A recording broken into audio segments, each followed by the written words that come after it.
Another day, another video. So magluluto tayo ngayon ng alimasag na may gata at kalabasa with sitaw. Bago yan, siyempre, lilinisin muna natin yung ating alimasag. Tatanggalan natin ng mga buhangin-buhangin na kanyang nahigop bago natin siya hatiin. So kung maliliit naman ang alimasag natin, pwede natin siyang wag nang hatiin pero linisin lang.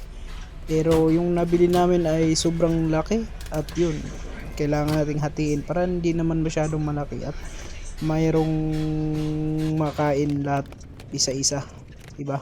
So ito, 3 piraso nga yan yung ating alimasag na nabili.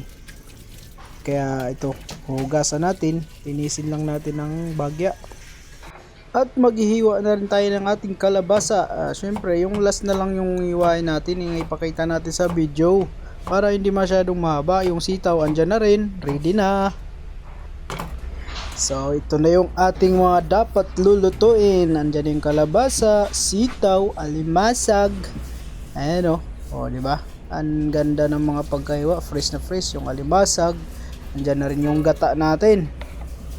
Yan, tsaka yung bawang, sibuyas, at syempre yung luya. At mainit na yung ating mantika, ilagay natin ang bawang. Halo-halo. Ilagay ang sibuyas. Halo-halo na naman. Ilagay ang luya. Halo-halo na naman. Tuloy lang ang paghalo hanggang sa lumabas ang aroma.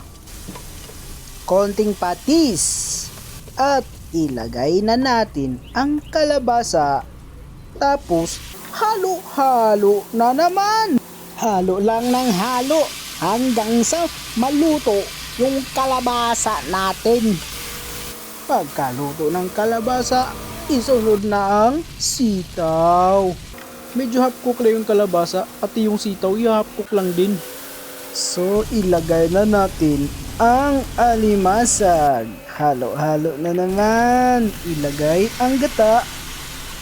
Halo-halo na naman. Ay inam. Lagyan natin ng asin. Lagyan ng paminta.